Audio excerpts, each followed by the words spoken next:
Hi, my name is Natalie Wilkie. I compete in Impaired cross country, and we're here today to share some cool facts about our skis.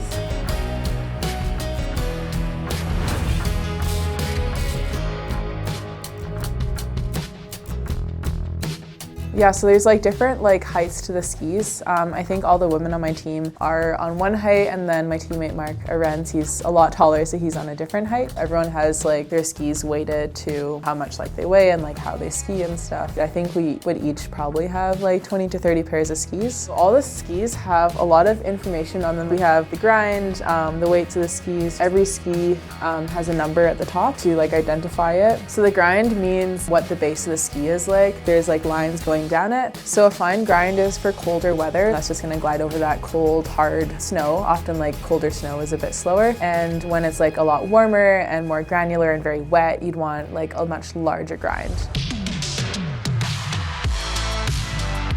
This is what I call my sit ski.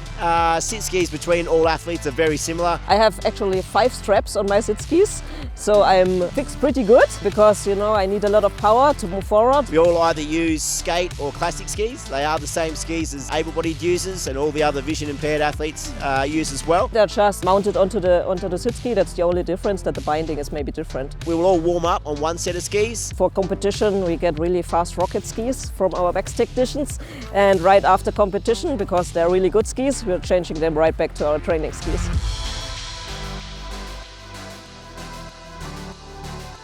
So the poles are part, a quarter, a half of the propulsion that we get to use. The poles are slightly different depending on the technique. Classic use a slightly shorter pole because we're more using our arms, where in skate it's a little bit more leg heavy, so we use taller poles to gain more leverage. In double pulling, you just raise both of your arms at the same time and pushing them at the same time down in the snow. Typically the classic technique is very linear. On our classic course, you'll see these tracks cut into the snow. The skis mostly will stay in those tracks, and we're kind of going very linear across the trail. Freestyle or skating is a more modern technique, and it's more of a very lateral movement.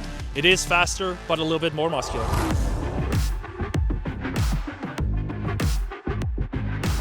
As a guide, I need to set the pace, and I'm always looking behind where he is. 包括下坡啊、拐弯的时候都需要领滑的，提示。就比如左拐，我会回头喊，我说左拐，往这个。他就一直在喊，他就是左拐，左拐，左拐。每次上坡，你就在前面喊。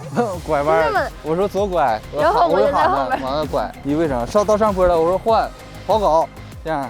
对，然后我就会听着他的声音去做动作。When there's, for example, someone has fallen on the track in front of us, I just warn him that we are going past, for example, on the left or right. 我们滑行的时候，大概的距离在2-3米左右。I'm so excited to compete at Milano, Cortina. Make sure you get your tickets today. You don't want to miss the greatest sporting event on earth, the Winter Paralympic Games.